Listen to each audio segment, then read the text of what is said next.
Hi, ഒരു breakfast recipe നോക്കിയാലോ? അടദോശയാണേ. രാവിലെ അരച്ച് ഇപ്പം തന്നെ ചുടുന്ന ദോശ കേട്ടോ. അപ്പോൾ എങ്ങനെയാണ് ഉണ്ടാക്കുന്നതെന്ന് നോക്കാം. 2 ഗ്ലാസ് അരി വെള്ളത്തിൽ ഇട്ടിട്ടുണ്ട്. 1/2 ഗ്ലാസ് ഉഴുന്നും ശകല ഉലുവയും കൂടെ വെള്ളത്തിൽ, തലേദിവസമാണ് ഇതെല്ലാം വെള്ളത്തിലിട്ടിട്ടുണ്ട്. പയറ്, കടല, സാമ്പാർ പരിപ്പ് ഒരു പിടി വെച്ച് അതും വെള്ളത്തിലിട്ടിട്ടുണ്ട്. 2 ഗ്ലാസ് അരിയാണേ ഇത്. അപ്പോൾ അരി ഞാൻ നല്ലപോലെ അരച്ചെടുത്തിട്ടുണ്ട്. നല്ല വൃത്തിയായിട്ട് കഴുകി ശകലം വെള്ളം ഒഴിച്ച് ദോശയ്ക്കൊക്കെ അരയ്ക്കുന്ന കൂട്ട് അരച്ചെടുത്തിട്ടുണ്ട് കേട്ടോ. അതിനകത്തോട്ട് ഉഴുന്നൂടെ അരച്ചത് ചേർത്ത് കൊടുത്തിട്ടുണ്ട്. ഉഴുന്ന് നല്ല പതഞ്ഞ് വന്നിട്ടുണ്ട്, അതുകൂടെ ചേർത്ത് കൊടുക്കുന്നുണ്ട്.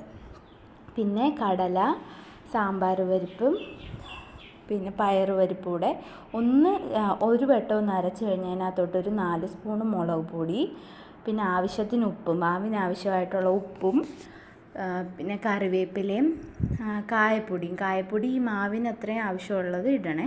അപ്പോൾ ഇച്ചിരി ഏറെ ഇടണം.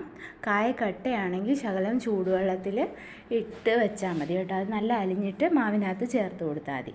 അപ്പോൾ ഇത്രയും ഇട്ട് കൊടുത്ത് ആവശ്യത്തിന് വെള്ളവും കൂടെ ചേർത്ത് കൊടുത്ത് നല്ലപോലെ ഒന്ന് അരച്ചെടുക്കണം. ഒരുപാട് അങ്ങ് അരയണ്ട, ഇച്ചിരി തരിതരിയായിട്ട് കിടക്കണം കേട്ടോ. അതുകൂടെ അരച്ചെടുക്കുന്നുണ്ട് കേട്ടോ. അതുകൊണ്ട് ഇതുപോലാണ് അരച്ചെടുത്തേക്കുന്നത്, വീഡിയോയിൽ കാണുന്ന പോലെ. അപ്പോൾ ഇതെല്ലാം കൂടെ ഒരു പാത്രത്തിനകത്തോട്ട് നമുക്ക് ചേർക്കാം കേട്ടോ. അപ്പം ഇച്ചിരി വലിയ പാത്രം എടുത്തിട്ടുണ്ട് ഒന്ന് മിക്സ് ചെയ്യാൻ വേണ്ടിയിട്ട്. അപ്പോൾ എല്ലാം അരച്ചതെല്ലാം കൂടെ ആ പാത്രത്തിലോട്ട് ചേർത്ത് കൊടുത്ത് കൈവച്ച് തന്നെ നല്ലപോലെ ഇളക്കി കൊടുക്കാം കേട്ടോ. അപ്പോൾ ഈ മാവ് ഒരു ഓറഞ്ച് കളറിലാണ് നമുക്ക് കിട്ടുന്നത്. നല്ലപോലെ ഇളക്കി കൊടുക്കുന്നുണ്ട് കേട്ടോ.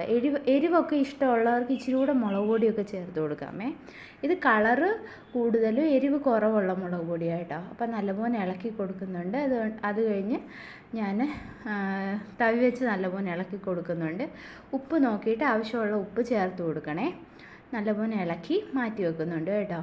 എന്നിട്ട് ചമ്മന്തിക്ക് വേണ്ടിയിട്ട് ഞാൻ മല്ലിയില ചമ്മന്തിയാണ് അരയ്ക്കുന്നത്. തേങ്ങ, ഇഞ്ചി, കൊച്ചുള്ളി, മല്ലിയില, പച്ചമുളക്.